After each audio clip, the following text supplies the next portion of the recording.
you wanted to draw a PED user, it would look a lot like Nick Block does. He looks like one of those dudes in Small Soldiers. I believe it was actually when he was a Masters athlete that he tested positive, but he also competed, I believe it was 2019. It was one of the least shocking things of all time when this all went down. And how could you have a performance-enhancing drugs list without Ricky Garrard, the most popular person after having done all of this in 2017? He's now back in the fold after serving his 4-year sanction. And the craziest thing about Ricky is that present-day Ricky looks better than he did in 2017. That's kind of confusing to me. But he has already tested positive, so he needs to sit on the honorable mentions list. Now that we've gotten all of those people out of the way, it's time to get to the top 24. These are all speculatory. My opinions. In the 24 spot, we got Brian Miller. All of you guys out there are doing that owl thing, and you're thinking, who? Individual CrossFit Games Athlete of the Year 2013. I really wish there was somebody like me around in the year 2016, 17, 18, 19. I'm more of a modern era sort of YouTube guy where I sit here, I talk about stuff I see on the internet. But in 2019, Brian Miller was on podcast, the Lodcast podcast. It's about time someone did it. I just needed to get off my chest before anyone else did. For myself, I'm not gonna rat anybody out. One cycle during, when was it, when you were in the games? It was November 2016. This thing didn't take off like gangbusters like it should have. He admitted use of using a performance-enhancing drug and then competed. He never got sanctioned. Oh well. All of that being said, he was a 2013 CrossFit Games competitor, and yeah, you just want me to believe that you were fitter without using performance enhancers in the year that you made and qualified for the CrossFit Games. Yeah, likely story, bro. I bet you used them before, admitted that you used them after. But at the end of the day, it's still fun to remember and recant about. Number 23, James Sprague. I feel like James Sprague has been left off of enough lists, and for being completely honest, he has gotten pretty strong in recency. The biggest hole in his game was his lack of strength. He essentially had a third lung. He was long, lanky, could dominate the machines, was an aerobic beast. But then he got strong. And also, it's going to be hard for you to be left off of this list if you are a CrossFit Games champion. Speaking of CrossFit Games champions, in the 22 spot, we got Jason Hopper. And I guess the only reason he isn't any higher on the list is because in order to pass a drug test, you have to have a high IQ. Most intelligent people of all time said drug tests are essentially IQ tests. So if it weren't for these facts, Jason would probably be like somewhere in the 9 or 10 range. But because of it, he's sitting all the way down at 22 because it kind of isn't all that likely, but he is a CrossFit Games champion. As is the person in number 21, Justin Medeiros, two-time CrossFit Games champion who has gotten worse. And that's going to be one of the biggest red flags. You don't pass the eye test, you'll hear a bunch of other red flags over the course of this video. But the one for Justin is that he turned into like a butterball. When he was winning, he was on the up and up. He had this rage, a fire in his eyes. Nobody wanted to mess with him. But then it looked like he just started to increase his Twinkie intake, and he lost the rage. Sure, people change, and that's likely, but also maybe he had a little bit of a down trickle in that androgen circulating in that body. And he won the games twice, so he's above the other champions. On to a non-champion. Number 20, Sam Dancer. Dude takes all types of stuff. He's like a mushroom-eating, smoking sort of guy. Like, where do you start to draw the line between those sorts of things and things that will actually make you better at your craft? I'm not gonna rat anybody out. I just need to. Right. Well, it doesn't help that he doesn't pass the eye test either. It looks like he put a bunch of HGH through into one of those tie-dye concoctions, put the shirt on, and when he was done with it, took the rest of it and just shot it in his neck. But he's also just a big dude in general. He's looked pretty similar for a long time. If he had any sort of a decrease in his physique, he'd be higher than this, but he just always looks big. He always is big. It's like trying to accuse an elephant of using performance-enhancing drugs when really they're just gaining and losing body fat. They're still an elephant. Number 19, Guilherme Malheiros. Did I just say that right? I think I nailed it. The country screws this dude. Everybody from Brazil basically uses performance-enhancing drugs. Every single one of them. Except maybe he. Similar to the Sam Dancer, the elephant, the dude is just a genetic beast. I mean, it's not his fault that he looks like a professional bodybuilder, right? It's not his fault that he can't handle the impact of the internet. The emotions are going haywire all the time, like he's taking Trenbolone. He's just a genetic phenomenon, like the guy in 18, Chandler Smith. I saw a picture of Chandler Smith's dad at one point, and I just could never change my mind. The dude can't be any higher on the list due to the fact that his dad looks the way he does. He's the most jacked man in CrossFit, period. And I hope every single day Chandler just thinks, yeah, Dad, thanks so much for giving me these amazing genetics. But still, I wouldn't be shocked if one day Dave Castro fires off the old week in review and goes, yeah, Chandler Smith, popped high. I'm not gonna rat anybody out. And that's the beautiful thing about this list. What the hell is the list? None of these people would surprise me. What is surprising is that the guy in 17, Nick Urankar, has never popped high. 2018 is the year of all those ring dips, right? He popped a pec. Maybe it's the lack of exposure. Nobody does high velocity ring dips the way that they would in competition, or maybe it's the brittle tendons that you have from using anabolic steroids. And I know a lot of people are popping things left and right. It probably just is maybe poor programming by the Castro. The thing he's got going for him is that he was in the game for a long time and skirted every single drug test then, so it could go either way. 16, you won't have seen this one come. Alex Smith. But Andrew, you're just some gymnasty handstand walking flipping guy. Until you remember that he out-cleaned the mountain or was cleaning with the mountain and keeping up with him. Didn't he clean 390 or 400 pounds with him? And then he just got weak.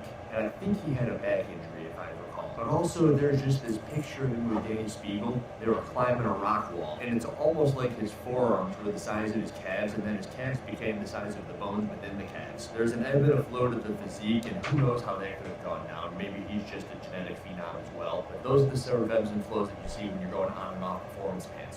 In 15, we've got Luke Parker. He went from The Bachelor on TV to TTT to Mayhem. When he was on The Bachelorette, he kind of looked soft. Stupid good physique for national television, of course, but then he went to train a think tank, and you figured he was doing everything that he could to make CrossFit Games. It was his claim, I want to win the thing. And at that point, you could see kind of a natural progression from the thing that you saw on The Bachelorette to the thing that you saw at training think tank. But then he went to Mayhem. Oh my God. I don't know what they got down in the water over at Mayhem. Maybe they just tried harder than everybody else, but he seemed to turn a corner and look entirely different. Slabs of muscles hanging off of the bones. Proximity to somebody like Email Harris in the Mayhem Empire, like radiation apparently.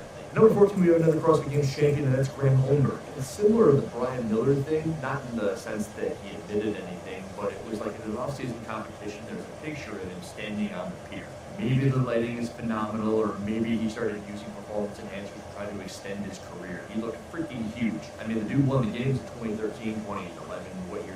2010 maybe even. How is it that nearly 6 years later you look better than you've ever looked in your entire career? I don't know. And now today you look normal, fishy. The only thing more fishy is the dude right above you, Marcus Henry, number 13. It may be because he was hanging out with you, that same picture of you right to your left, or maybe to your right. I don't remember where he is in that picture. I know he's a farm boy, but he wasn't built farm boy strong like that in this picture, like he was when he was competing in the games. All of a sudden he blew up. See the proximity thing? Luke's close to Guy, Marcus is close to Graham. There's like this total thing where it's like, hey, what are you doing over there? Oh, what are you doing over here? Like my secret stuff, but in this case it's Graham's secret stuff. Number 12, we got Josh Bridges.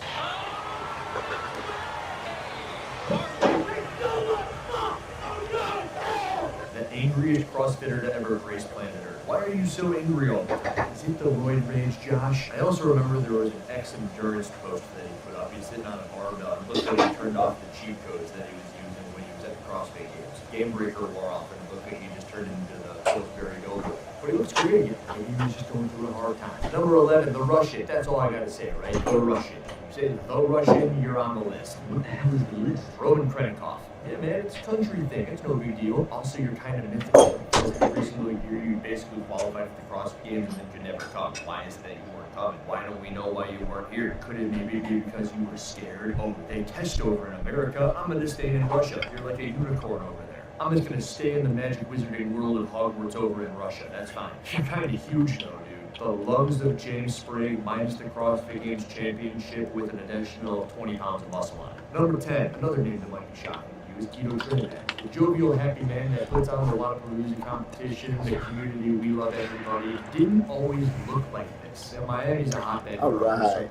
other Now I sorts got of drugs. food But and- once I saw this picture, it would look like he was just some sort of model, a male model. Serious? Eric Zoolander walking around all of a sudden turned into basically the second coming of Big Block, and he still looks like an import. Maybe, just maybe, he never been exposed to a weed's prior. But it gets interesting a little deeper. Number 9, the Frenchman, Willie Georges.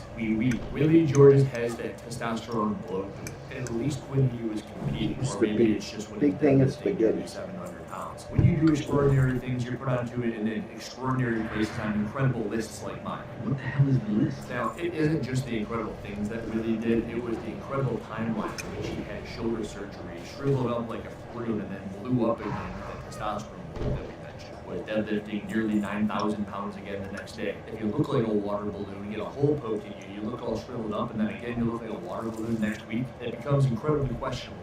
Number 8, San Juan. Are you good at CrossFit or are you not good at CrossFit? Even just yesterday, you put something up where you're trying to do a long muscle up and you look entirely different. You look amazing. That's good. I hope you stay that way. I hope you continue to look amazing. But I also hope that your performance doesn't ebb and flow the same way. Or didn't even make the CrossFit Games one year. But at the age of 18 or 19, you were winning heavy DT or with regular DT. one of the DTs. You were the next big thing, and then you disappeared. Now you're back, and then you're gone, and now you're here, and then you're there. I just don't know where to stake you, Sam. Number 8 for you. Number 7, Dan Bailey. Don't pass the eye test, Dan. Walk into the garage, bet your life on it. I'm like, no, that dude's not natural. Maybe it's because he's 5'6". I get it. That's okay. Maybe it's because his biceps are bigger than my quads, and I'm jealous. But when articles constantly be like, look at what happened when Dan Bailey went from being this trackhead into this CrossFitter, and put those pictures side by side, no human being can ration that one out. He's not just fast twitchy either. When he was competing at the games, he was able to compete on the endurance events. You know, honestly, other people would be pissed that you're not any higher. Right above you, we've got the new and improved Will Moorhead. Is this true? I say new and improved because he was the next big thing similar to San Juan, but Will's tenure was 2014. He's that guy everyone's looking at on that podium with Froning and Graham and everybody.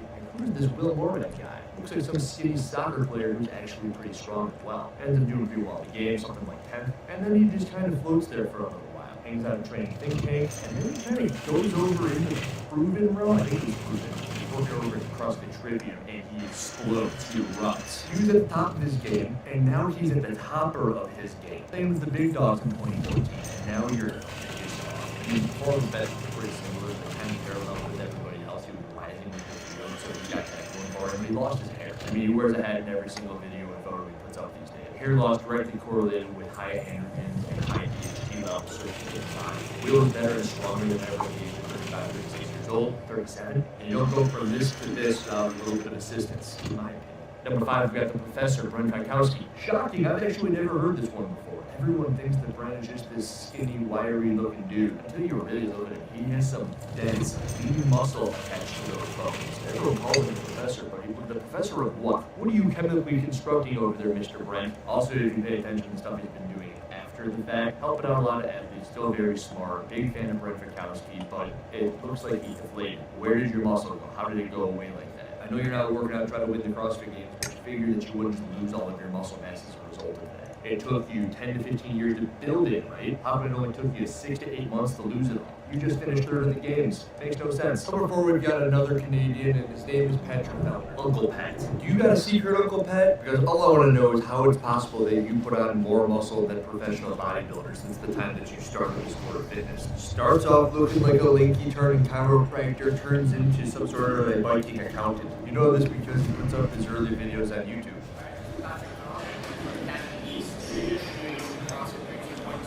Elder probably would have been lower on this list if it weren't for his placing at the World Fitness Project 1. Because the dude does pretty well at the CrossFit Games, and then he takes essentially what would be dead last in comparison at the next biggest event that he competes in not too long after that. The reason this is worth looking into is because outside of that, and maybe some odd event at the Games where he had some weird cuts 2019, he's been very consistent. And then he makes this epic resurgence at the next World Fitness Project. And he looks bigger than ever, he's stronger than ever. Look, I fight a PR with 35. Hey. Last PR was 2022, 376. I missed 382 when it closed. Could have had it. And that leads to massive speculation. If it doesn't lead to massive speculation, I just think you're kind of crazy. The guy number 3 saying that I'm going to do the Gnomer diet, I'm going to gain 50 pounds of muscle and just going to stay there forever. Of course, I'm talking about Noah Olson. I haven't for the life of me been able to find this article, but I know I read it at one point. I know that because it ended up making me do the Gnomer diet. For those of you who don't know what that means, it means gallon of milk a day, Gnomer.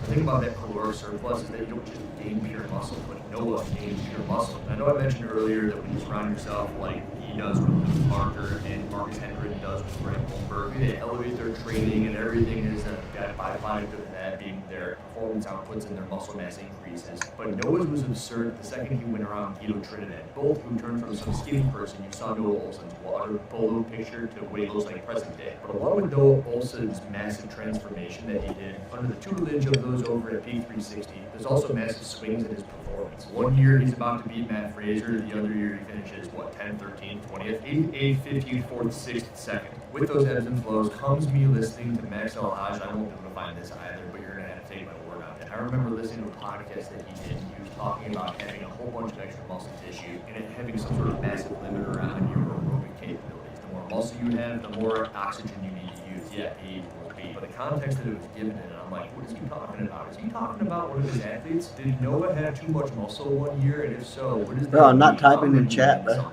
The thing that I'm not reading into is Noah Olson's gyno. Like those soft, poofy nipples that you get when you elevate your testosterone levels too quick. The estrogen comes up and it basically thinks that you're a woman going through puberty. You start to accumulate fat under the nipple. And there's a couple of pictures of Noah Olson where you're looking at those things and you're like, yeah, why is that happening? Has he always had those? Because sometimes when men go through puberty and they do have that natural testosterone spike, it'll happen around that period of time. But if it happens later in your life, you've only got one option, and that's to remove the fat under the nipple. Yes, you could have implants put in to make your boobs bigger, and you can have the fat removed to make your boobs smaller. And in certain angles and certain pictures, you can see a little cut underneath Noah's nipple, almost like he had the gyno removed. You might be thinking this list might be hard to top after hearing all of those things about Noah. But number 2, we've got the 4-time champion Rich Froning. How dare you! We simply include Justin where we put him because he won twice. We include the other champions. We left out Jeff Adler because Jeff doesn't get to be around any of this anymore. Just kidding, Jeff. We know you're natural. But Froning's famous for this black and white picture by the pool.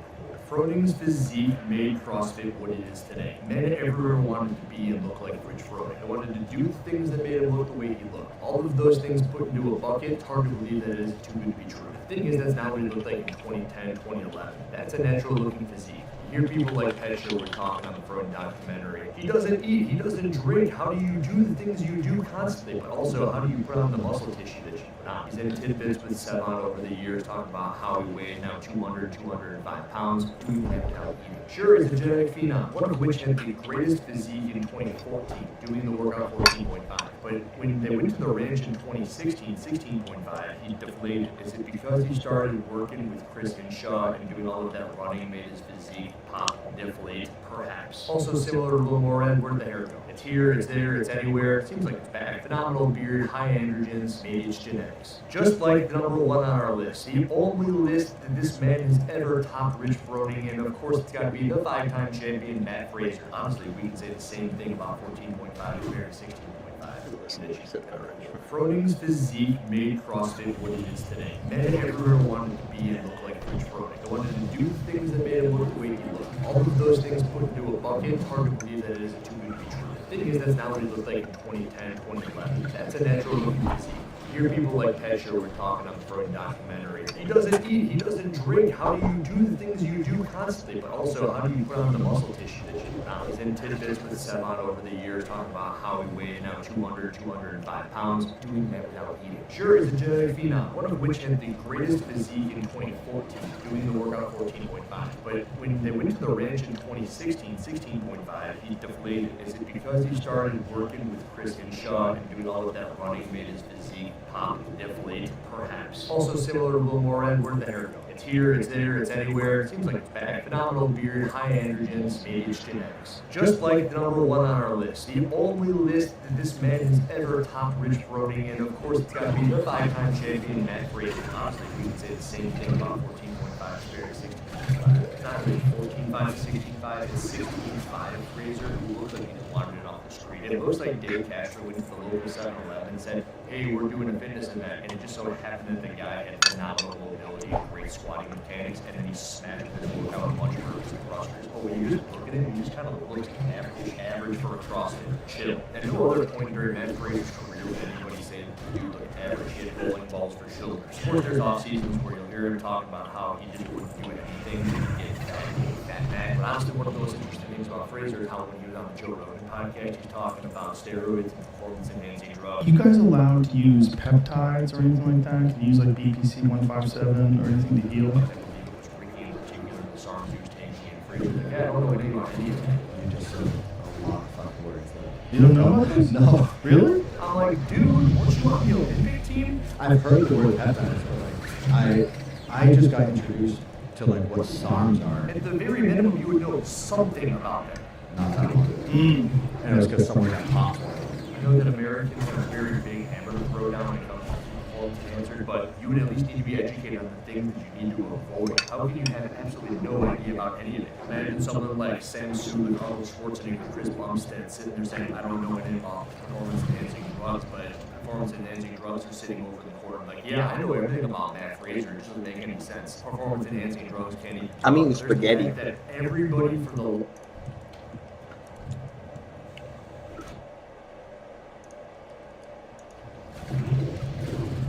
Eat spaghetti plain wow.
longest time was trying to win this thing.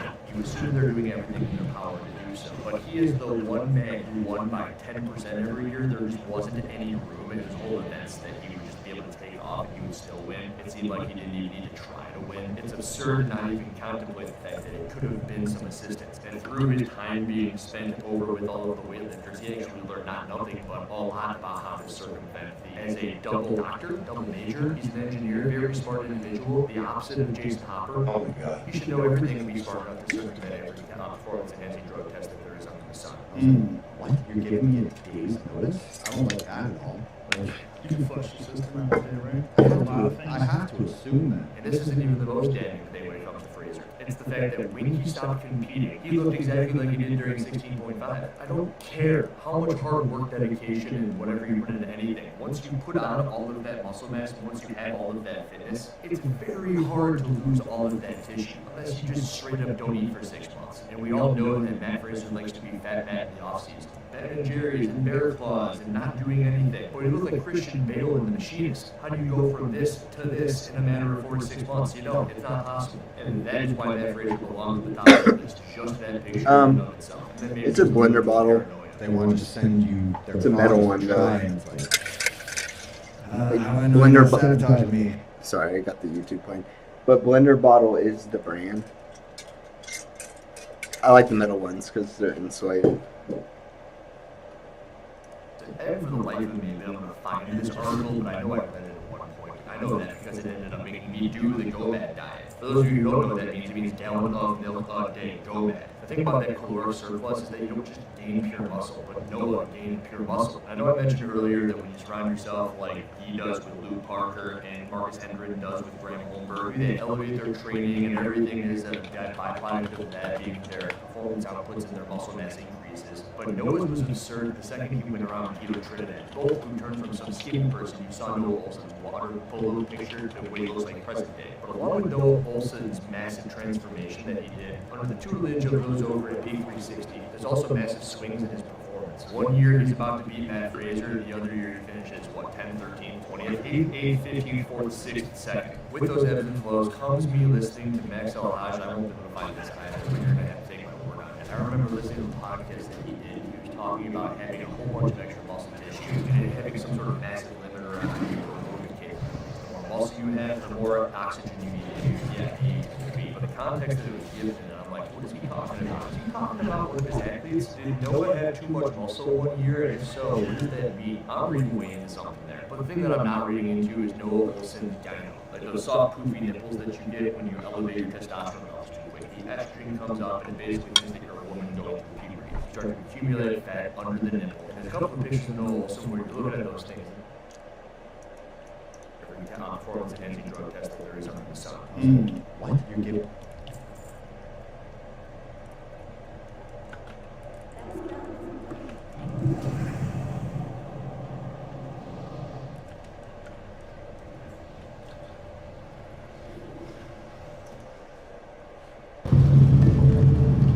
Nah, bro, I'm not gonna buy one, so.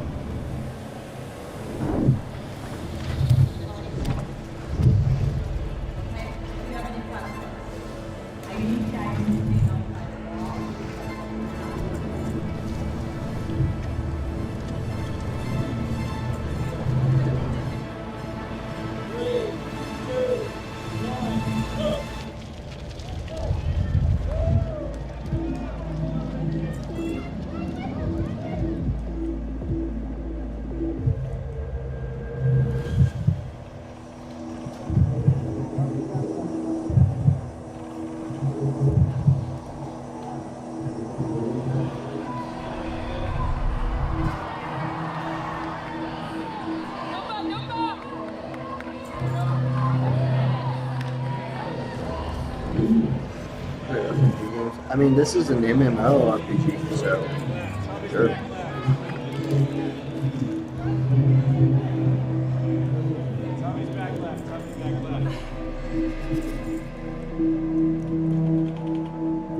From our pace, we knew it was going to be a good finish.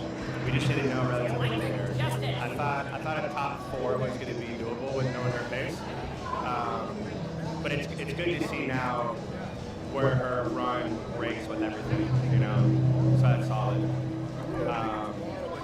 Yeah, I think it was really impressive. You know, I think she's really happy with it as well. She knows how fit she is right now, and I think she's really confident right now relative to where she was looking at like a year ago. And it helps having the athletes that we have knowing where they are going into the weekend. I'm really excited about this second event. This next one's gonna be a good one. It's gonna be a great day one for her. That's for sure. I don't know how to do emotes.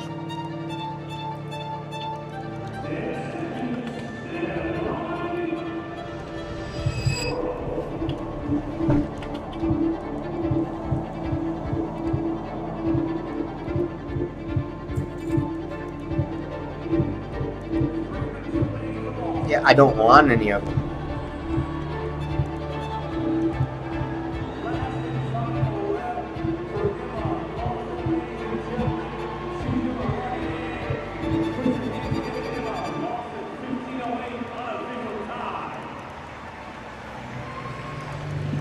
Cool.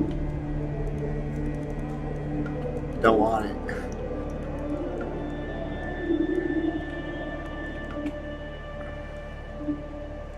That was really good.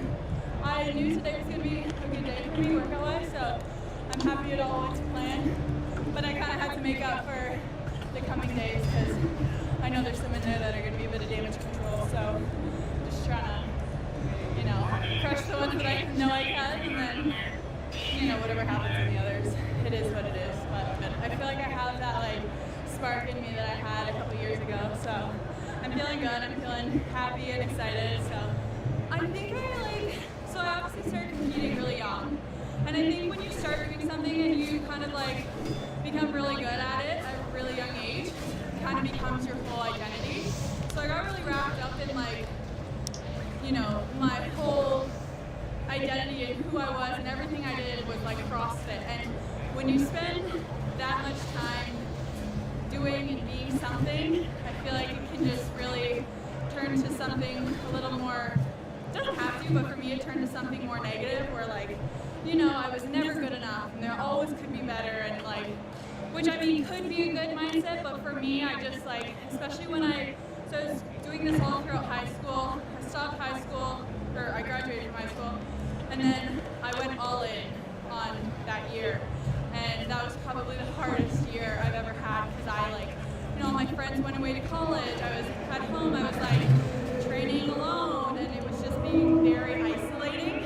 And I think I've really learned the importance of being surrounded by people and having a good community around you, which, I mean, there were great people around me, I just never utilized that. I very much isolated myself.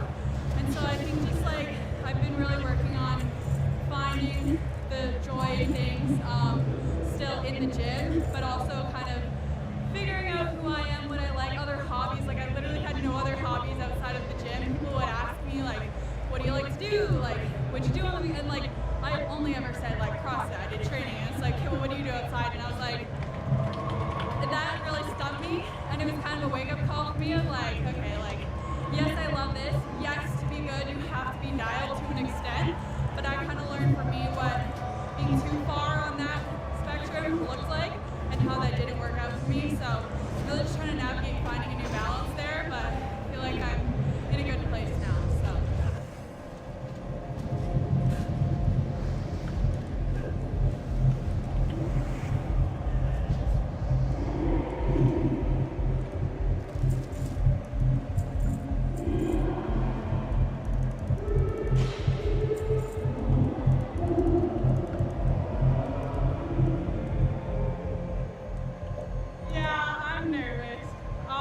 My glasses on my this back. morning workout. Yeah, it's like, it's scary because my back, and like, obviously when you're out there, you want to be like pushing it, and I don't want to do something silly and end up like hurting my back again. So that makes me nervous. But then also like, I haven't really been able to train deadlifts. These are heavy deadlifts, so I don't really feel like I have that capacity right now. So I know it's just going to be a tougher event for me.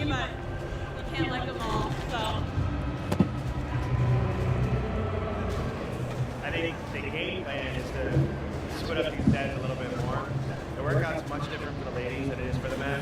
The men can blitz through the deadlift like it's nothing. 270 for the majority of the women is pretty tough. Her headspace coming into workouts where it's testing her back. She's had a good headspace as far as, I'm going to do what I'm capable of doing. I'm going to get through this one. She's much stronger than where she was on the first core stop. And so I think she just needs to keep that on the front of her mind and just allow her fitness to take over. It is a deadlift workout, but there's 4 other movements in there as well. And so I don't think the deadlift will be the make or break. I don't know what you're talking about. The totality of all the movements plus the echo bike at the end is major. Again, if she could just break up the deads, get on that echo bike around the same time as the top 3 in that heat, I'll take her to be on that echo bike first.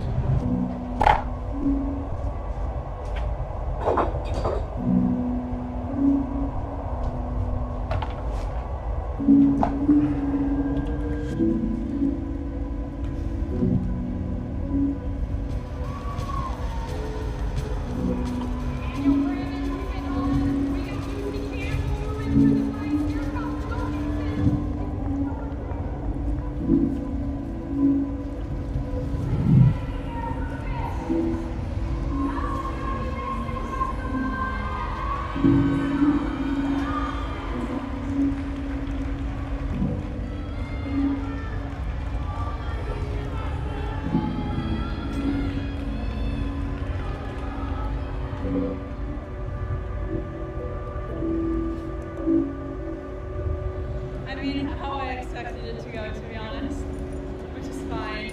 I like all the other movements. What I felt glass? fine and felt good, I don't know but what you're talking about. deadlifts, which, again, to be expected. I obviously haven't been able to really do them, but at least, I'm fine, in terms of my back injury, so I'm going to find a positive. I guess that's it.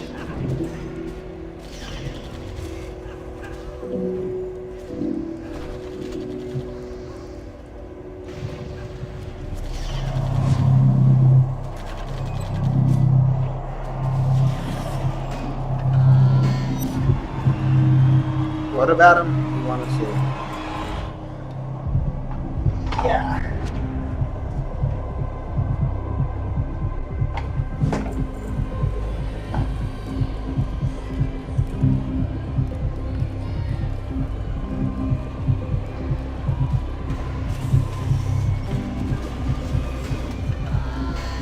Alright, I can't see the screen.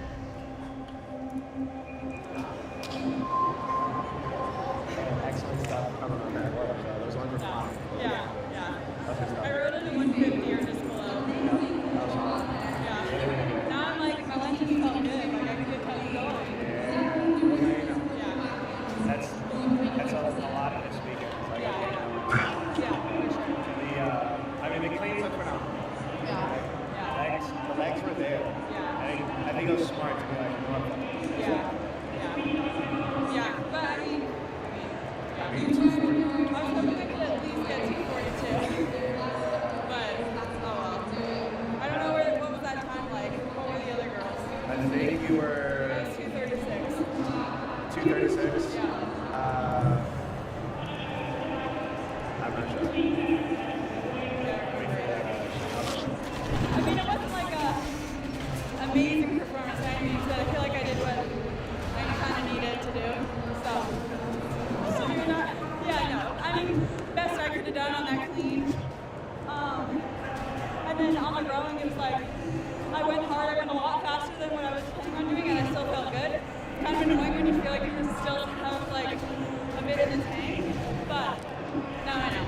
So, I thought I was gonna have to break 50-20. I was like, there's no way I can do 50 feet unbroken.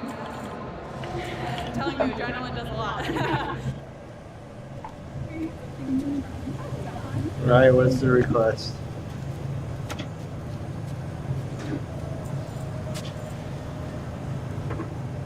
I like to get better than yesterday. As we all know already. First one is bike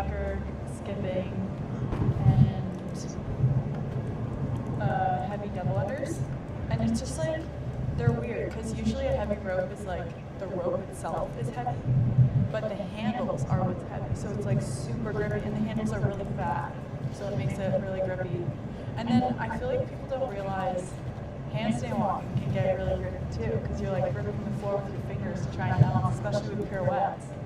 I practiced this one, and I really like the biker. It's probably one of my favorite machines, so I like that.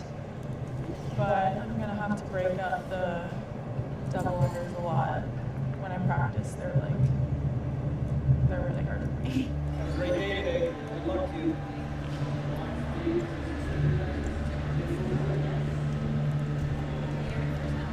I think I had the mindset that like more is more, and like you had to be training all day, every day in order to see progress and be good.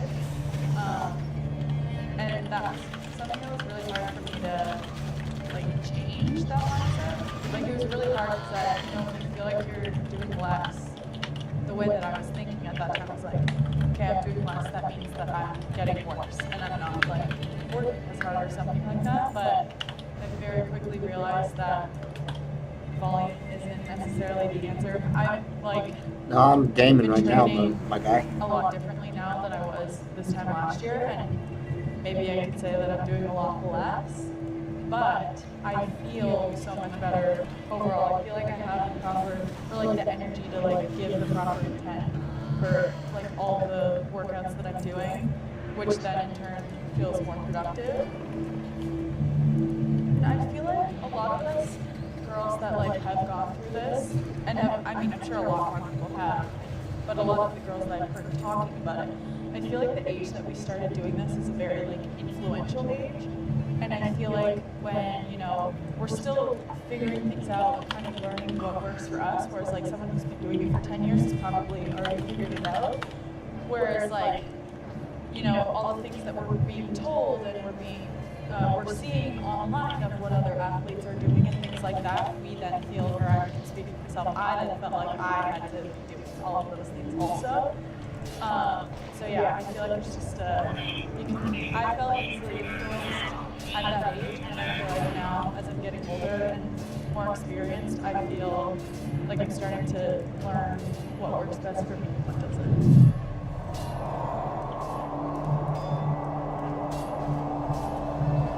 I'm not worried about money. I'm playing the game. I don't care about your emos right now.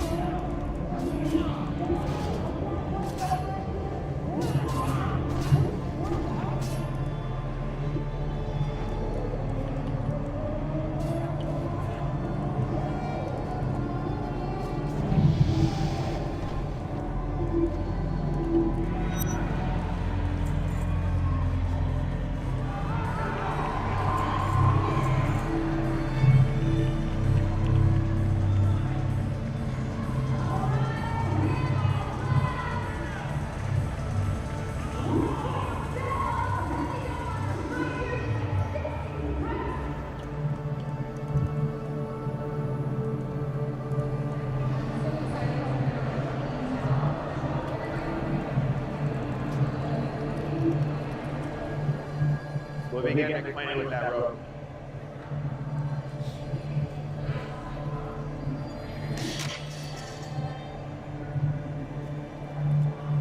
Fucking grinding on that one too. Every time you pick up that rope, you're fucking grinding on it.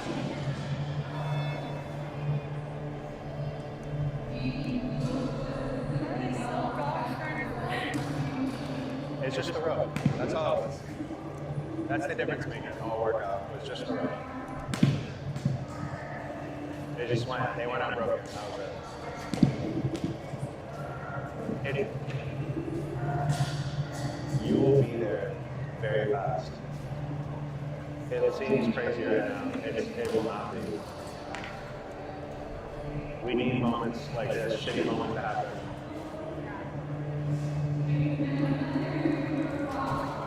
Had we known before, when we first met, or from then until now, it'd be a different story. But unfortunately, this is the story right now. All right.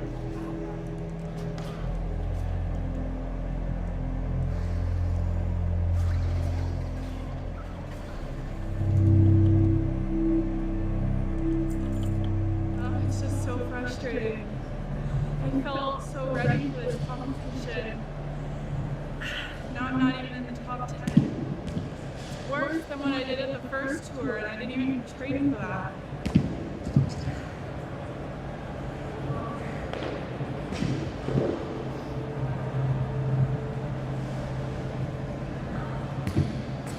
Well, like hard to do that kind of stuff.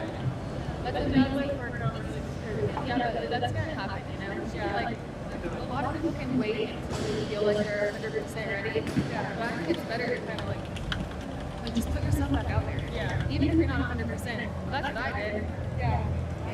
I mean, knowing because I'm doing like way worse than I did at the first where I didn't even barely train for that. Yeah, but that's gonna happen. It comes in waves. Like during my semifinal after my elbow, I almost had to like quit. So I was like, I mean, I wasn't complaining, but it just is a lesson that like it comes time to go. You know, it takes time. Yeah, you're pushing. It's so impressive. Seriously, these events are pretty heavy. So like, just for yeah. But no, for real, like I am so extremely impressed. So, well done.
That was really good. That was really, really good. My guess is the top two on the event. Execution was spot on. You know, big set on the rings, cruise through the bar. I don't know what she did on the bar muscle. I'm guessing 10-5. And then kept moving that clean and jerk like it was no one's business. So I'm really proud about it. She's got to be really proud about that. She'll be happy with the progress that she made from last time, knowing that she is fitter even from the last tour event. But I know she'll be pretty bummed about the strength side and that jump rope, which, I mean, every normal athlete will feel like that. But I know that she'll be really happy with the way she finished that. It's fair. She knew coming into this that heavy deadlift was going to be really rough. She knew coming into this that the clean, even if she had a 245, it wouldn't have been a huge jump. I think the one thing would be the heavy rope, where it didn't really display fitness for her. But overall, if you look across the weekend, you know, she has a lot more things to be proud of than she does, vice versa, to hang, you know, hang her head down. I think she'll be content with how it ended up. I usually try to let myself feel that way for like 10 to 15 minutes because it's only natural to feel that way. But I know that like the longer I spend feeling that way, had I like been mopey the whole day coming into this last event, it wouldn't have gone the way that it did. Whereas because I was able to kind of turn it around and snap out of it, we're like, I can't go back in time and change how that workout went, but I can control how things go moving forward and how I can like show up to that event. I mean, I had 3 good events out of, 7 this weekend. It feels good to end on a good note at least.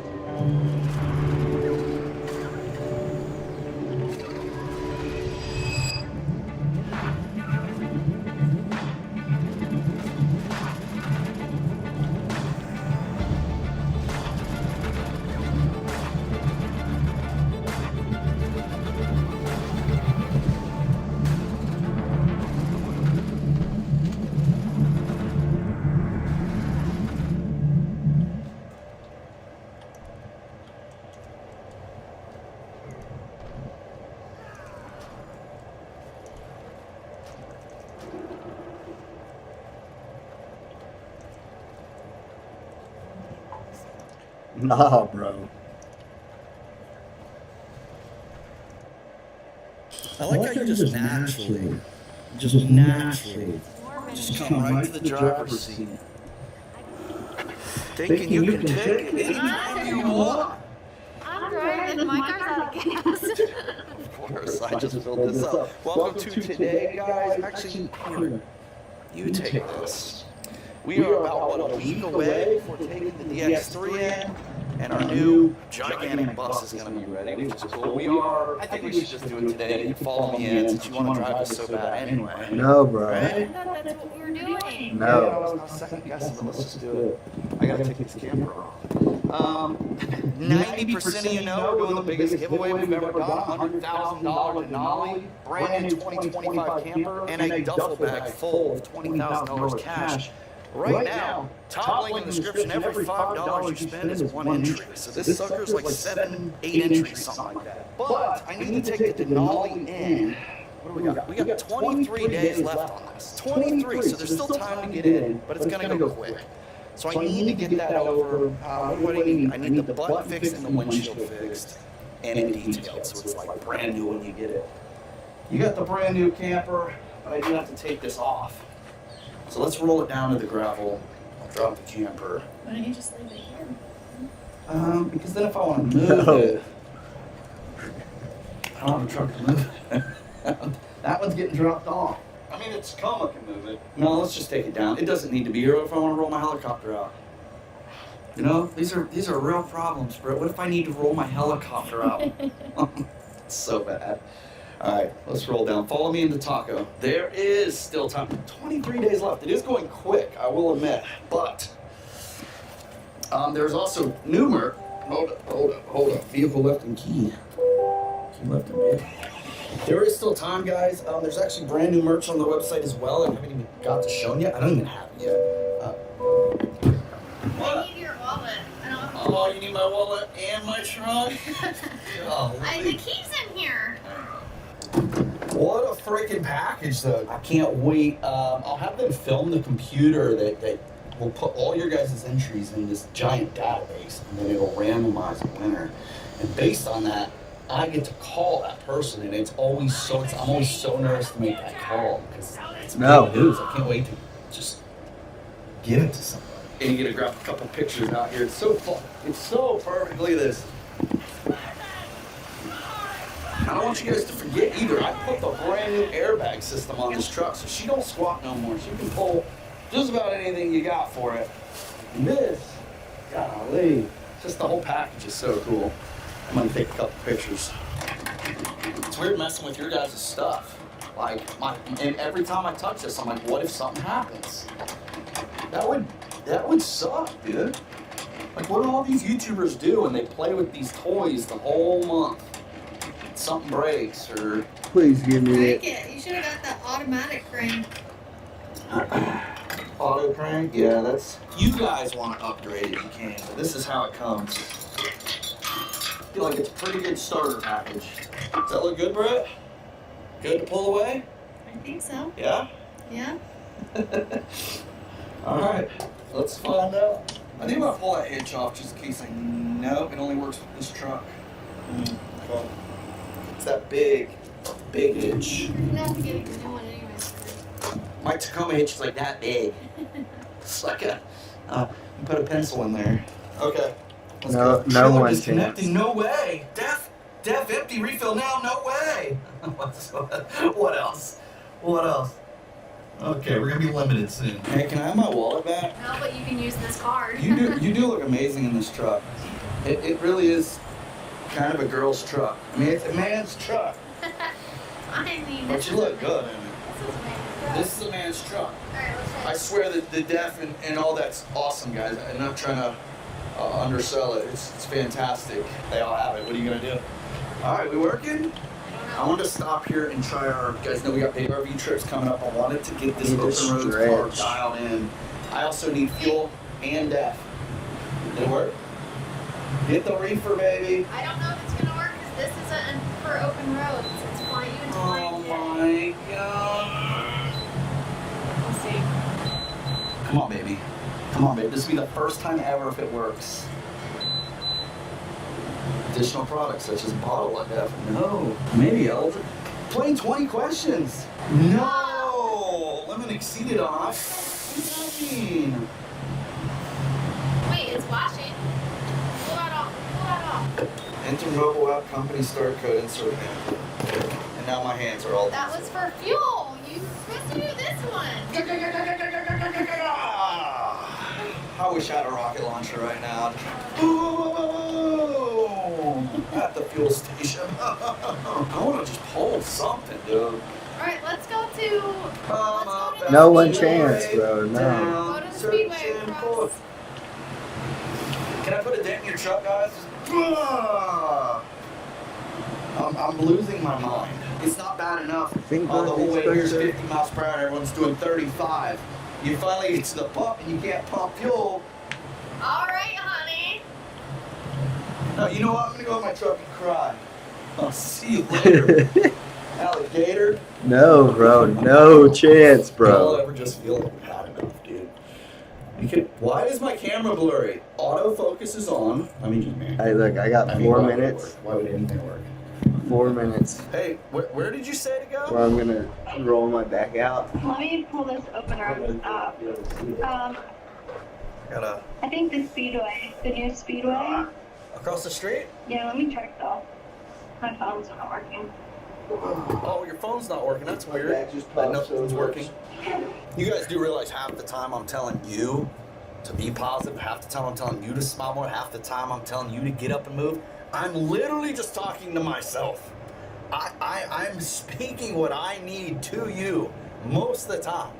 I'm pumping you up while pumping myself up. I speak it into reality. And I will say, the more negative I get, the more negative it piles into my life. It like follows your mood. So you gotta fake it, dude. Even when you feel like dumb, just pretend you're happy and things actually work a little better. Okay, I'm going in the exit. That's fine. That's fine. We're gonna pick up. We can make it work. Oh my God. For anyone in the entrance, what a nerd. Oh yeah, look at me. I follow all the rules. I'm a good girl. What? You wanted to exit. So? Alright, it's gonna work here. It is? Yeah. It is. You know. Product limit, seed products not allowed. What does that mean, dude? I don't have a budget because I'm not buying. Maybe just do cancel. Just like I didn't hit anything. sale cancel. You know, 1,000 people could come through here and it would work. 1,000 times. I roll up. She said if it doesn't work at the pump, then you need to go inside. Maybe I need a rewards card. I'm done. The truck comes empty, no def. It's not gonna work. Okay, I actually really need to put def in here. So I'm gonna drop it off. They're gonna need to drive it to get stuff. Yeah. I have to get def. I have to go buy a. I don't have a budget because I'm not buying. I have to walk out of that store holding def in my hand. People will see me holding it, Brett. Can you do it? I don't want to be seen with that in my hand. Can't do that for you. What are we doing? I don't know, but you have a big pimple right here. You need to pop. Or maybe it's just Thanks for pointing it out, piece honey. of dry. It's just a piece of dry skin. Sorry. You hop up in my big truck. Alright, where are we going? I need def. In the speedway? No, it's fine. Where? Just shut up. Just shut up. Remember the first Happy Gilmore? Happy's trying to sink that pot and the clown's just laughing at him. He's like, you're gonna die, clown. Sometimes we all have just a clown laughing at us, you know? Sometimes you are. Zero. Right now, I feel like I just got a big clown laughing at me. It's like every little inch is resistance right now. Now I got this dumb Toyota in front of me. It won't move.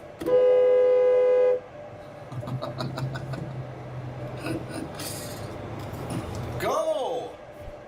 I swear, if they ever legalize rocket RPGs on vehicles, guys, I will be the first pre-order. Zero. The first pre-order. All right, this is literally my last attempt, and this is just for diesel. Maybe they sell def inside. I'm gonna hit ya! Don't sell def here. No, I tried to go buy it for you. Oh my god, dude. You're really striking out. All right, let's just get diesel. Hardware store. Yeah, 1K. Or actually, there's You know like what a. sucks? I have 2 boxes in the garage. There's an You auto guys- parts store right there. Didn't you run over there and see if they had it? They def. Napa? No, they have it. That's okay. Let's get. Will you swipe my card, please? Yeah, diesel green, right? It's always green's always diesel, right? Look at the cap. It's green. Let me grab the green handle. Oh wait, that's gasoline. Diesel's black. You're really on. Like, I just feel like there's a lot of R word going on lately. You know, this is just. I feel like the whole world's run by Scarecrow now. No brain. No brain. Cool today. If I only had a brain. Alright, well, we got Diesel. Listen, guys. You blur bag, you little mother. No, I talk a lot of crap a lot. You know, I try to turn any situation, good or bad, into funny. Like, I just, it helps me. It very rarely happens, but if me and Brittany are even clashing or we have a argument of some sort, the problem is I always just throw a joke out. It can never be serious. I can never be taken too serious because I just, my head goes to, even in the scariest of situations, my head goes to funny or what I think will be funny. It's not the best habit, but it's just who I am. It's how I've always been, which is what always got me in trouble in school. I just never knew when to be serious. So I talk a lot of crap. 90% of it's just for shits and giggles, man. It's just goofy. Like, I don't really care that much. Life is so dang good. Thankful. As soon as I woke up this morning, I thank God that I just woke up. Like, how great is it? I got another day, dude. It's just cool. Life's great. Good. Wherever you're at, it's great. You get to wake up. So never take me too serious. Most of the time, I'm just goofing around. That being said, let's go drop this off. I am going to have it reset, basically factory reset. I want it detailed. I want it clean, new front windshield. Got a little crack in it. Everything that's not perfect is getting fixed. It's brand new, basically. I got a little button right here that needs to pop back in. That's it. And then she's going to a new home, one of you guys. Today's the day I'm going to get her spruced up for you. What? Can I get your number? Are you married? Look awful cute. Cute. That's kind of what I go for, babe. Polka dot bikini. Sure you don't want to just get rid of everything and get you a matching Yoda? We can just be matchies. A little Toyota Club, a couple Yoder belts. It's weird that we even have more than one car because it's so rare that either of us go anywhere without each other. We just basically need one and one sometimes. Yeah. Well. We need one car. Let's trade everything in on a Lamborghini. Gross. I'd rather ride horseback. All right, I'm gonna go give this key to him. Okay, bye. All right, guys. I won't be able to show her for a little while because we're gonna get it all done up. But in fact, what are you waiting for at this point? Jump in. $5 is an entry, so I hope you'll climb into this. I will be calling one of you personally to be giving it all away to you. October 31st at midnight is the cutoff, so we've got like 23 days left.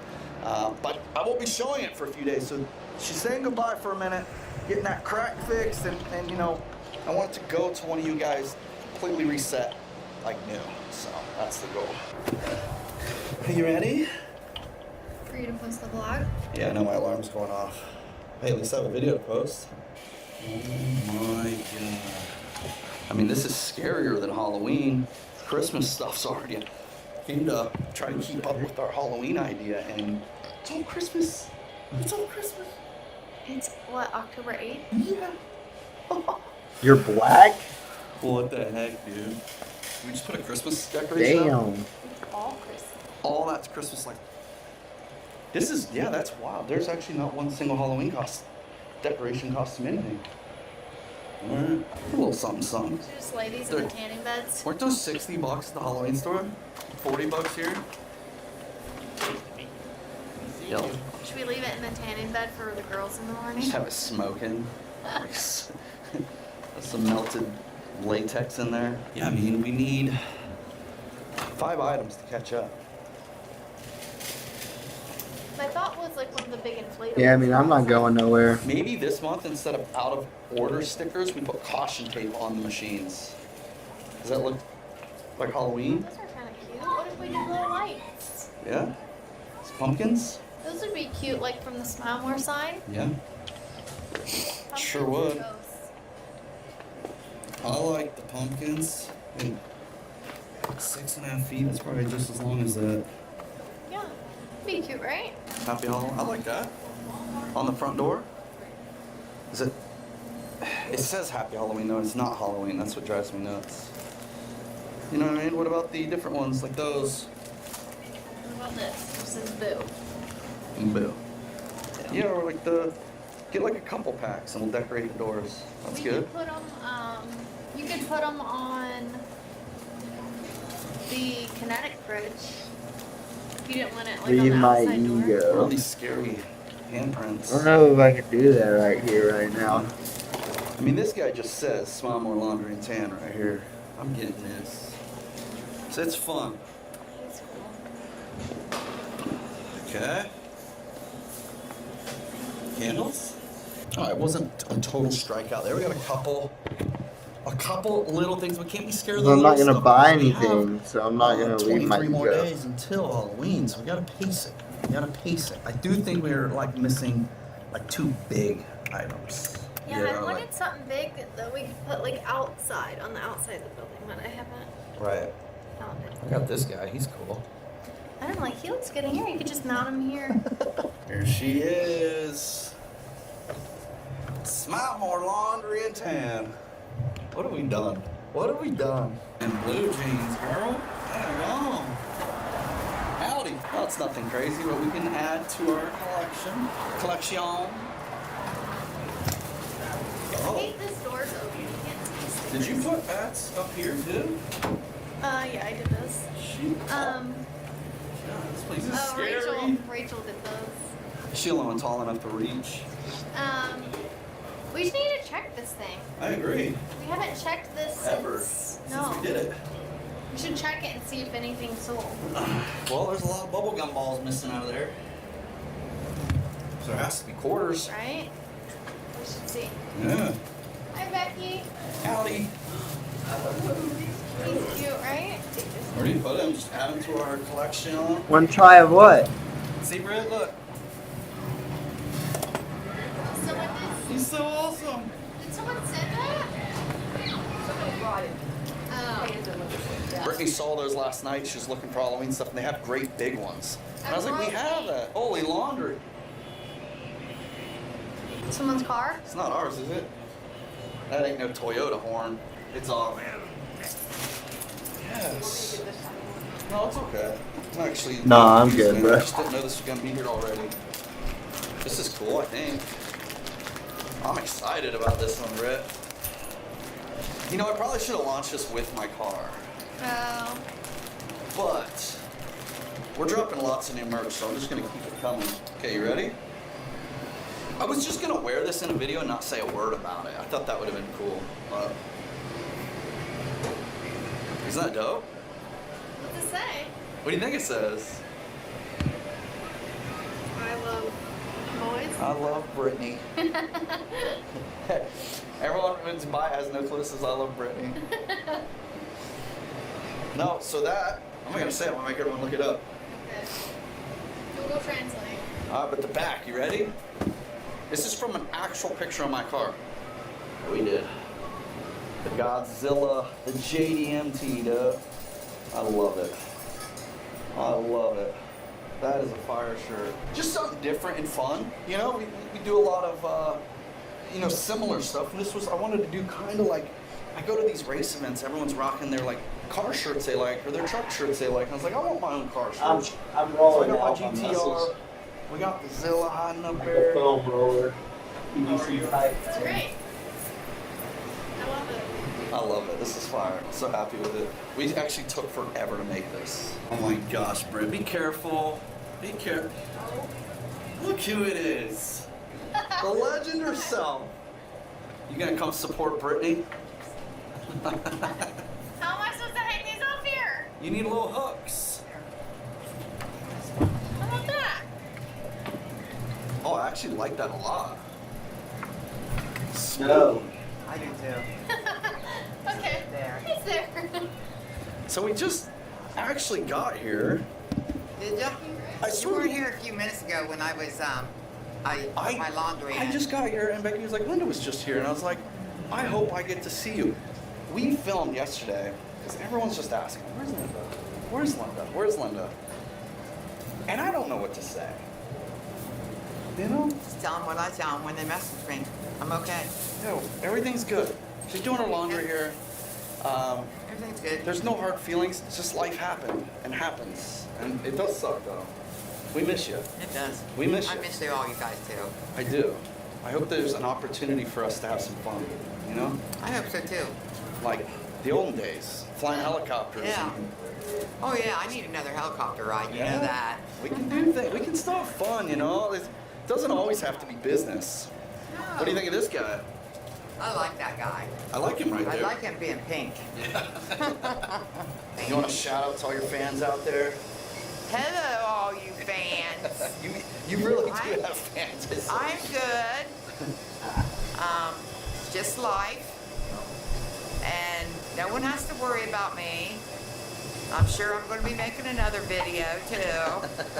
We'll do something fun. We need to plan something Maybe fun. something in the helicopter or something, you know, but I'm okay. I want to do a haunted car wash over at the car wash. Oh, really? I know Like- you were selling that.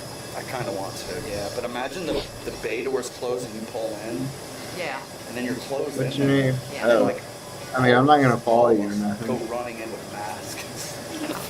I'd like that. Right? I'd like That'd be that. fun. We could do all of them. What's Airbnb? I love the car wash. We don't know yet. We don't know yet. If I can't Airbnb, I'm selling it. That's the goal. That's the plan. So, yeah, okay. You're keeping up. You're keeping up. And Sherry was supposed to let you guys know. In the back of the, I got it from a fan. Just messaged me and said, and he sent me the picture of the North Advocate where it says on the back that you guys owe back taxes. Yeah. Everyone, York Advocate? Oh yeah. Was it I real? can show you the picture. I Yeah, have show me the picture. I have the picture. well, it's definitely untrue. Although I'd love to not pay taxes. Is that an option? Can we do that? I did just send a tax payment today. I don't know. Maybe it's late. I don't know, you guys. It sounds about like us, though. Imagine we make the paper for back tax. That should be a new goal, honestly. Maybe we did. I mean, our accountants are probably going to get fired if that's the case. Wait. If you're back tax, they print it on the paper. What is Yeah, this? see, Smile More Rentals, LLC. $5,606. 5,600. Does that sound familiar? No. I wonder if it's Here's the old. picture. It says Smile More Rentals, LLC. I gotta find it. Right there. No, it's 2,700 and something. I didn't read It would be the car wash. Yeah, that's Smile the More car Rentals. Smile More Rentals is the car wash. That's Cherry was supposed fine. Cherry was supposed to let you know because I didn't know whether you guys knew. I mean, I was late on whether our... you guys knew or not. Wait, they print that on paper? And I just didn't want someone to think that I was saying it just to be revengeful. It's all right. It's or all right. something, you know. So I mean, I was called, late on our property tax payment. I called Sherry. Oh, there and you Sherry go. said, "Oh yeah, I'll let them know." And I even sent her the picture of it. That's funny. Because I normally pay for the whole year. Dang, I want to frame that. I only paid for... Oh my god. In all fairness, we have so many property taxes that sometimes they slip through. I didn't know that made the paper though. That's dope. You can just I make didn't realize they put it on the back of the North Advocate either. Dang. But I haven't lived here but just since 2018. Wow. My freaking tax evading wife, dude. So I heard you had Nate back. Yeah, he was actually gonna be here today. Either. Wait, you actually found it? Is Yeah, that, it was is that us. the bill you paid today? No, I paid it November... Uh, September 5th. Alright, so that's old. But yeah, But it was due in hey, July. y'all business owners need to step it up. We made the paper for free. It's when we were traveling. Well, at least it was just the car wash, because the other ones are a lot bigger. A lot more painful, you know? That's why they all got paid. Oh, so we might have made Got multiple that. papers. We might be all over the news, don't even know it. Linda brought the good news. Well, I didn't mean to. No, but it's great, it's I funny. thought, well, I'd ask to make sure. That's the stuff I can laugh about because I know I do pay it. If it's late, probably paid a little penalty, did we? Pay a late fee? Oh no, oopsies. Oopsies. I love We'll it. be seen up here with the cups. They're gonna go with the cups. Yeah, so they made Jessica and her husband. It's like I was like, listen, guys, come up with something you can sell in the laundromat. So Jessica works here, you guys know that. But I like all the girls to make everything they sell is theirs. We don't obviously take any of it. So I'm like, Jessica, you gotta come up with something to make extra money. And so they came up with these awesome little straw holders, which fit on the cups we have. So I'm like, good job. That's great. Fantastic.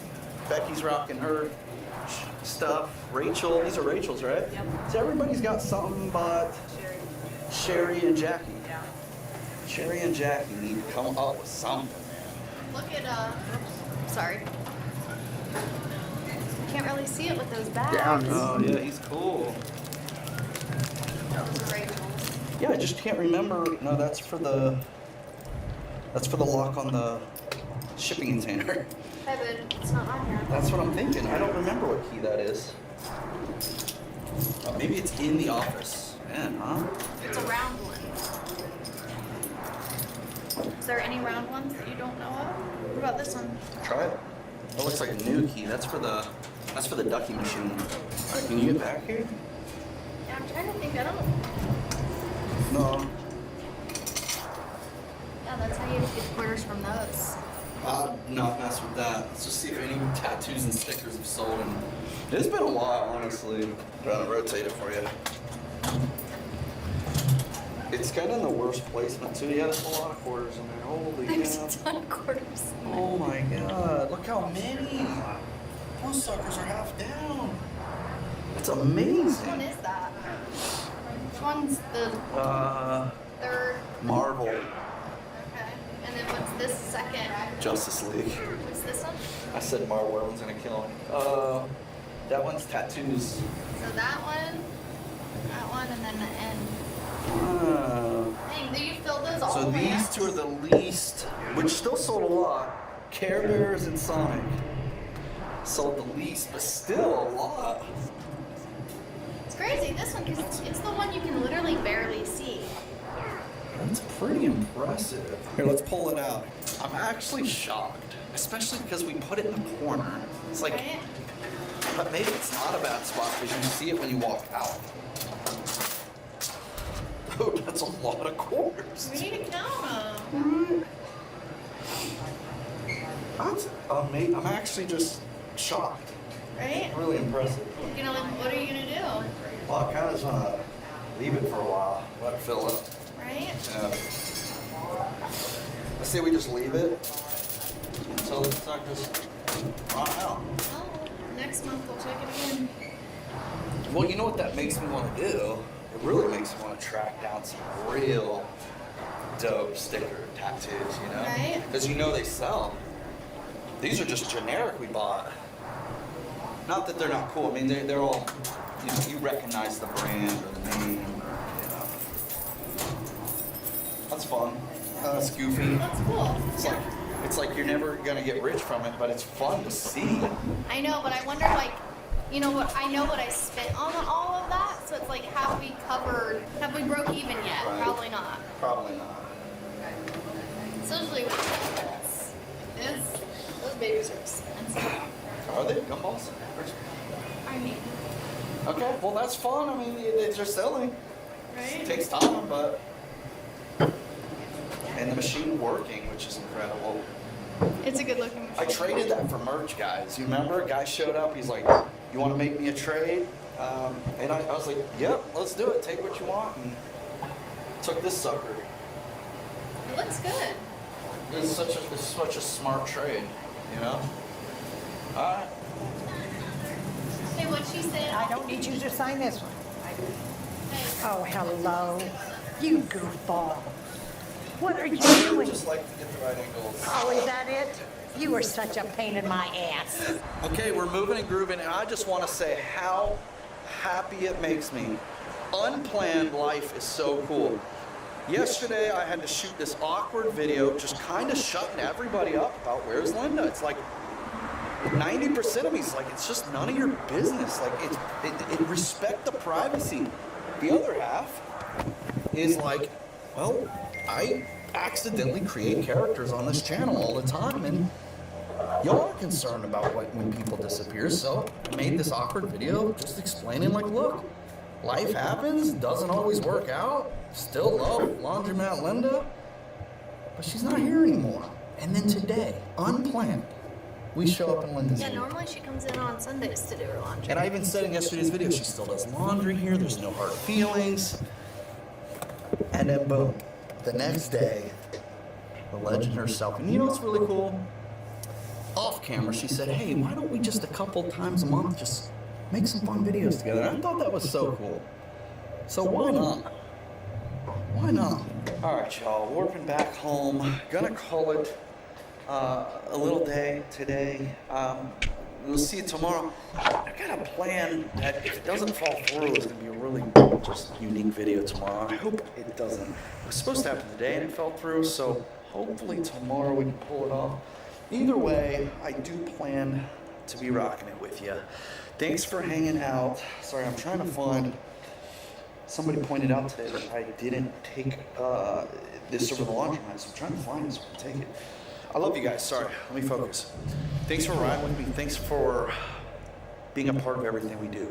I say it all the time. I say it all the time. I get.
The Turing Award is widely considered to be the Nobel Prize of Computer Science. You may be surprised to know that this is not a real Turing Award, but it does look a lot like one. It is also in the shape of a bowl, but it also comes with $1 million prize as well. When Ken Thompson, one of the original authors of the Unix operating system, accepted his Turing Award in 1984, his acceptance speech was a little bit different. It didn't talk about just like some generalized computing theory, it also didn't talk about the future of computer science. Instead, he released a very dark and terrifying thought experiment onto the world. What if every single compiler was already irreversibly compromised? An original sin passed to every generation of compiler with no cure. He called it Reflections on Trusting Trust. It was the first example of a meta backdoor, a virus so perfect that even complete code auditing couldn't catch it. But let's think how an original compiler's sin could permeate through multiple subsequent generations. Now I have a story for you as an analogy. About a year ago, I made a video on virtual memory. It was a really good video. I encourage you to go watch it. In that video, I accidentally mispronounced the word contiguous as contiguous. And so inevitably, when the comments made me realize my mistake, I ended up calling my mom, because she watches all my videos. Hi, Mom. And I asked her, did you notice my mistake? And she said, what mistake? And I said, I mispronounced the word contiguous as contiguous. And she just paused for a second and she said, is that wrong? Now, I learned that word from my mom, and she learned that word from her parents, so it has to make you wonder how many generations far back do you have to go to find the original mistake? And that's exactly how the compiler original sin theory works. Basically, it's like self-replicating code, where code reproduces code that also reproduces that same issue. Now, you might think this is kind of complicated, but let me make it much worse for you. If I look over here, this is actually the family tree for the 4th programming language, and this is kind of terrifying, and you will also be terrified to know that this is actually a very good representation of a lot of the other family trees for different programming languages and compilers themselves. This is just absolutely terrible to take a look at. We have all of these different derivations going from the year 1975 to 2010. I don't even want to know what happened after 2010. To understand how an original compiler sim would work, you first have to understand how compilers are compiled. And remember, compilers are just the programs that take in your source code and produce that compiled binary. A lot of different programming languages are something called self-hosted. And to understand what that means, let's take a step back for a second. I want you to think of a word, any word you want. I'm going to pick the word literal, and I'm going to come up with a definition for that word. My definition for literal might be something like taking words at face value or taking something at their most basic definition.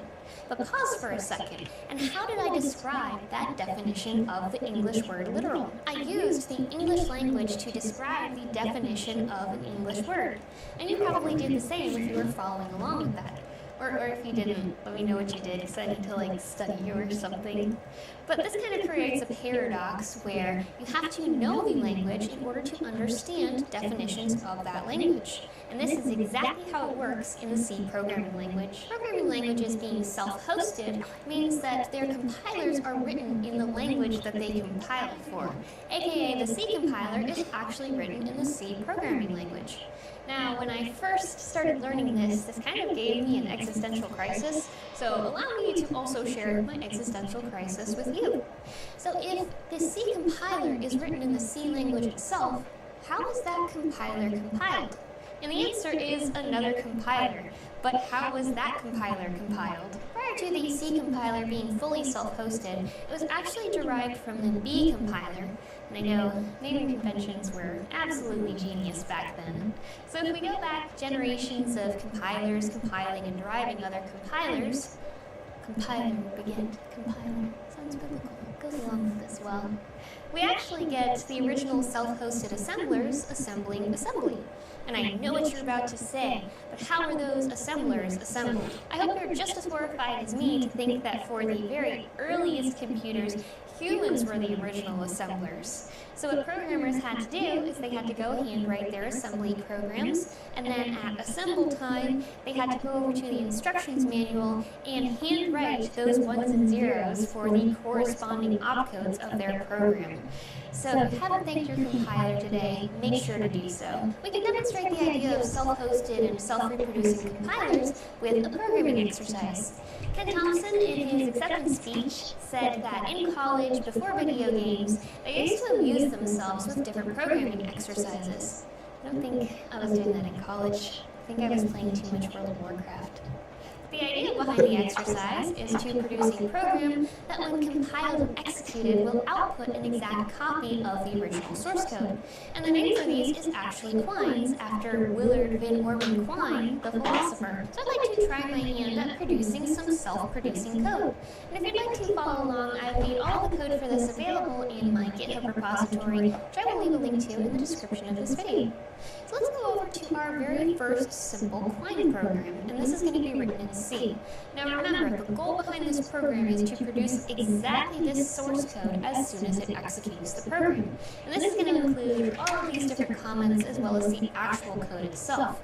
So if you progressively just kept running and rerunning the output of this program, you would get kind of this recursive program that's always reproducing itself. So that's the whole complicated goal behind this. And I do a little bit of tricks with this, with the format specifiers. For example, if I want to print a new line in this code, I can't just print a new line in the code. I have to use these format specifiers. So 10 corresponds to the ASCII value on the ASCII table for the new line character. And then if I want to print quotation marks inside of here, I can use the ASCII value 34 in order to produce those quotation marks inside of my string code that's going to be part of my output. Now that sounds complicated, but let's go and let's execute this program and make sure it produces all of the correct code. So I've already compiled my program, and if I do /Quine, here you can see this exactly matches our original code. And if I want to, what I can do, if I want to verify that the output is exactly the same, I'm going to do this, and I'm going to write the output of this to a temporary file. I'll just call it temp. So now it contains the output of the program. And so, if I want to diff this, I can do diff. I'm going to do the original quine.c, which is the source code, and then I'm going to diff that with that temp output. And it should be exactly the same. Fingers crossed. Yes. It is exactly the same. So we have successfully made some self-producing code. Now Thompson did say that the best vehicle for producing this self-producing code was Fortran, so I decided to also write another version of this same code in the Fortran programming language. Now if we go over here, this looks very similar to the C program, except so much uglier. But we have a kind of copy of the source code for this stored inside of this string here as well. So remember, we kind of have to self-reproduce the program inside of this string that's going to allow us to actually print this string one more time. And kind of a side note here, if you're ever coding in Fortran, note that a do loop, you cannot increment the flag variable inside of it. So I ended up having to change this to a do while loop just to be able to increment my I variable. That's very interesting. And I believe this is the first time I've ever had the Fortran language as a language listed inside of my GitHub. So that's kind of a good achievement. To verify my Fortran client is working properly, I'm going to compile this. We'll do g Fortran. I'm going to do my fort quine.f90 output fort quine. And we can run this fort quine. And here you can see we do indeed have another reproduction of this particular code. Now let's move on to the more interesting portion of this exercise. What if we slipped in some additional Trojanized code inside of the self-producing program so that the second iteration would either have that Trojanized code or have the code that was able to produce that code?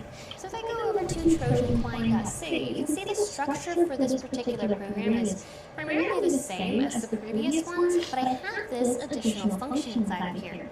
And so what this additional function is going to do is it's going to check for the string right found inside of the string that's about to be printed of the additional code, that second iteration, and it's going to replace the word right with the word wrong. So that means even inside of all these comments and stuff, this is going to produce a Trojanized version of the output.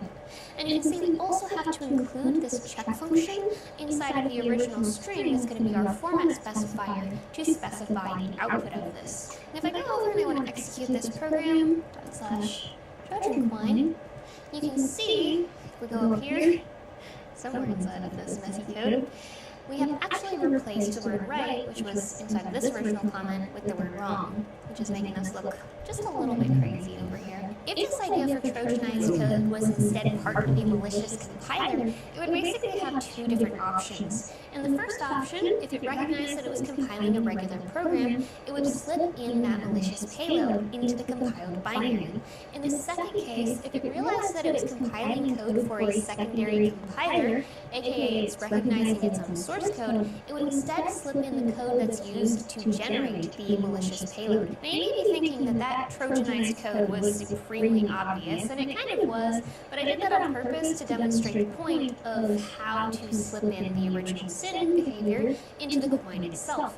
But there's just a multitude of obfuscation techniques that you can add to code to make it more difficult to identify and detect inside of code. So let's take a look at obfuscated trojanquine.c to demonstrate how this is done. Now this is just honestly the bare minimum of obfuscation I have added to this particular program. All I've simply done is taken the string that's used to generate the code for the program and translated that into the decimal version of the ASCII values. So if you take a look at the ASCII table, all of those characters have corresponding decimal values. And so this is actually the original source code, just encoded in its decimal value form. And you can see I still have my check function inside of here that's going to replace the word right with the word wrong, but instead I'm also using the ASCII representations in decimal form for this as well. And this function is also encoded inside of our giant number array here. I would say this is a lot more difficult to detect. So let's take a look at our obfuscated code. I'm going to compile the GCC. Here's my obfuscated Trojan Quine. Ignore the warnings, not normally, but in this particular case, you should. And we're going to execute this code.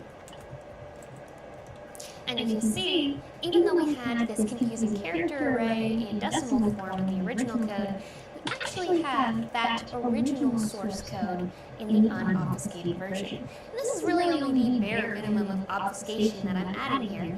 As a professional reverse engineer, there is so much more that you can do with obfuscation. But back to our original compiler scenario, you can use this to obfuscate the source code of the Trojanized compiler. Think about this. This might not even really be necessary, because if you are using that compiler, you are compiling another compiler.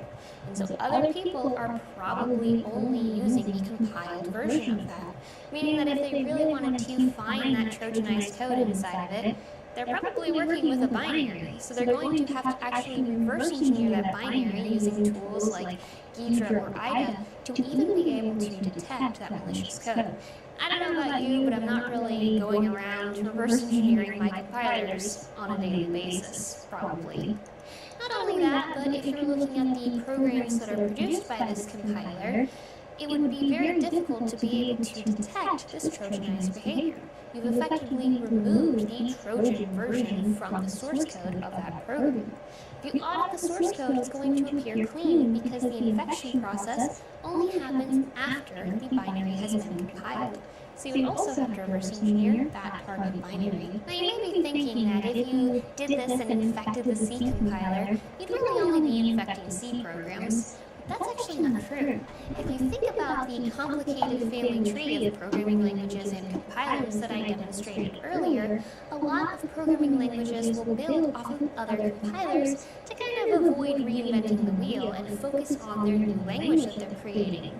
A really good example of this is the LLVM project. Now the LLVM project is a compiler infrastructure used by so many different languages. Basically everything is LLVM. Everything is computer.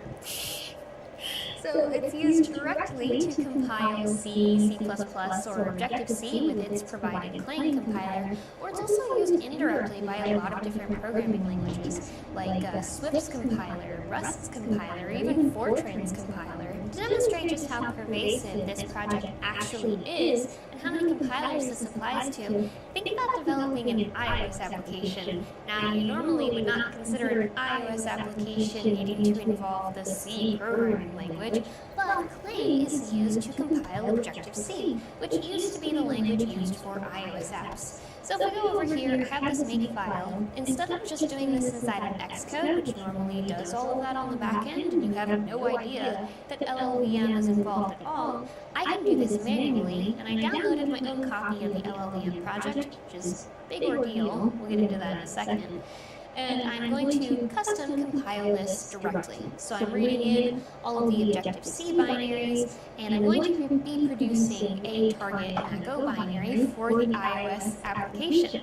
This is also very interesting because you can use this and add extra obfuscation flags and customizations to LLVM to add automated obfuscation to the binary. But that's kind of a topic for another video. So let me go ahead real quick and demonstrate this. So I'm just going to do make, and it's reading in all of my Objective-C binaries here, it's adding them in together, it's compiling them, and it's going to produce the target binary. We're going to let this load, because this is a really big application. And here we go, we have completed our test application, which is comprised of originally Objective-C code. Now to show how large the LLVM project is, and to demonstrate that you're not going to be regularly auditing both your compiler and any inherited compilers that they rely on, let's take a look at the LLVM project. Now this is available open source on GitHub, which is kind of cool, and this has so much stuff to it. It did say it was an infrastructure, so that's just what the repository looks like. But let me show you something funny. So I'm going to clone this repository. I'm going to do git clone. That's my LLVM project, which I did tell you I downloaded and customized earlier. We are cloning this project. It's going to be wild, everyone. How are you doing today? Hopefully good. What did the brother cell say to the sister cell when she stepped on his toe? Mitosis. Okay, this is now cloning. You can see we're at 1%, 2%. This is going to be very slow. So you can see this repository is absolutely enormous, so there is no way that you're going to be auditing this. I am going to kill this because I don't need that. And I've talked a lot about how to implement a kind of proof of concept for this terrifying compiler thought experiment, but let's talk about some of the mitigations now. And there are mitigations, although they're pretty complex. David Wheeler, as part of his PhD thesis, created a technique for mitigating this known as diverse double compiling. So let's say we wanted to try to prove that GCC hadn't been tampered with or trojanized. I have the steps right here for implementing DDC. 1, pick a second independent compiler that you trust. Big job there. 2, use that second compiler to build a fresh GCC from source. We're going to call that source G1. And then 3, use G1 to build GCC again from source. We're going to call that result G2. Now, the 4th step, compare G1 to G2. If they are bit for bit identical, then you know that successfully this compiler has not been tampered with, so you can use this and trust the programs created from it. Now this can get pretty complicated, so I will share a link to that paper in the description of this video. Now, note to think about, if you're trying to hand audit modern compilers these days, like GCC or Clang, they just have such a massive code base that it's going to be super challenging. So another technique that you could try to use instead is kind of handwriting your own teeny compiler and then using that as a bootstrap to generate larger and larger compilers until you have a final compiler with a pure lineage that has been written entirely by yourself and you know you can trust. Now you might think this all kind of sounds far-fetched, but this attack scenario has actually happened in real life. Back in 2015, there was this family of Mac malware called Xcode Ghost, and what it was a Trojanized version of the Xcode compiler targeting iOS developers. So these developers would open up this Trojanized version of their IDE, write their iOS applications, and publish them to the App Store. But what the infected compiler would do is slip in additional malicious code from the infected IDE into the final applications. So that means hundreds of applications made it onto the App Store looking like they were coming from legitimate developers, with those developers being completely unaware that they were actually publishing Trojanized code. Now the scariest part about all of this is that Thompson gave a highly specific outline of how he would implement this kind of attack in his acceptance speech. It was a little too specific. In fact, if you scrape old Usenet archives, you can actually see the Oracle employees and the Bell Labs employees going back and forth theorizing about whether he actually did it. But the craziest part is, if you look at the old archive messages, they're kind of corrupted, but Ken himself actually admits to slipping in the Trojanized login code into the Unix support group at Bell Labs for fun. He snuck it in by advertising it as some non-backwards compatible feature, so that the group would have to use their specialized compiler with the original SYN code inside of it. But the original Trojan code inside was kind of smart. If you used the -s option to output the assembly of the program, it would actually not generate the Trojanized version of it. So it would kind of generate a clean version, so that you wouldn't be able to detect it if you were trying to look at the assembly. And Ken claims that at some point someone ran it with the -s option, and so the original SYN was removed from that compiler and the chain of compilers at Bell Labs. He also claims that the compiler was never released outside of Bell Labs, but I'm not so sure about that. Bell Labs had their hands on just about everything in the 70s and 80s, so there's definitely a non-zero chance that that compiler actually escaped.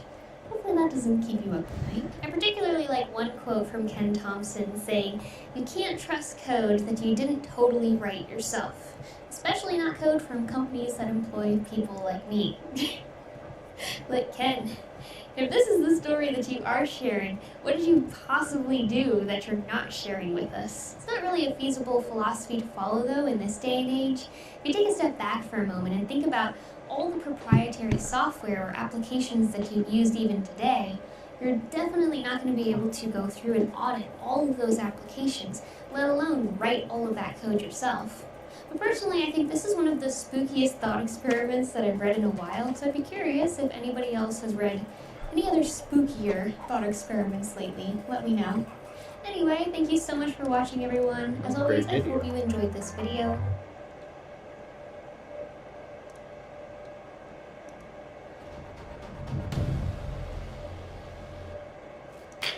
Okay, it's time. Brutal Friday time. I don't even know what volume this is now. Is this 13 or 12? I think it's 13. We're getting into it. I'm taking this seriously, if you can't tell. Okay, so this week's edition of Brutal Friday, 13-minute AMRAP. What we got going here, we got starting with 45 double unders, 15 toes to bar, 9 sumo deadlift high pulls at 115 and 80 pounds. So 115 male, 8 pound female. This workout is a longer time to make. 13 minutes is longer for a CrossFit athlete. If you're a high rocks or marathon runner, you're probably laughing at me right now, but for a CrossFit athlete, we're getting into that longer, more aerobic, sustained time to make. So I'll talk to you as we go. We're gonna start this thing up. Let you know. And 3, 2, 1, go. So double unders are starting off, and big thing here with double under cadence is you don't want to mess up. You don't want to mess up a double under. You don't want to trip. This is a regular double under. There's no weight, no tricks, no gimmicks. You just need to flow through it. I think people get caught up with speed and need to go fast, and in reality, if you do a set of 100 quick versus a set of 100 at a good pace, it's a 4 or 5 second difference, but the likelihood of tripping is way higher. So the 45 dubs for me in this workout were more of just like a transition and try and recover and catch the breath. So going into the toe to bar, I had a plan to do 6, 5, 4 with very quick breaks as long as possible. I'm working on my toe to bar on being more efficient by trying to get my knees to my armpits rather than focusing on kicking the bar. I'm focusing on knees to my armpits, and that way my feet are just naturally carrying up, and it's actually taxing me a lot less than it used to. Sumo deadlift high pull. It's kind of a weird one. We don't do these a lot in competition. In my opinion, they're kind of hard to standardize and get the right range of motion for everyone. Like, where does the rep end? Is it above your collarbone, above your nipple? Like, serious, like, where's this rep ending? So anyways, the 9 reps there, my goal and focus was to hit a range of motion that feels like I couldn't go any farther. Like, if I'm here, like, going any farther, like, I'm gonna hit my chin. So I was trying to, like, get as close to my chin as possible and extend at the knees, hips,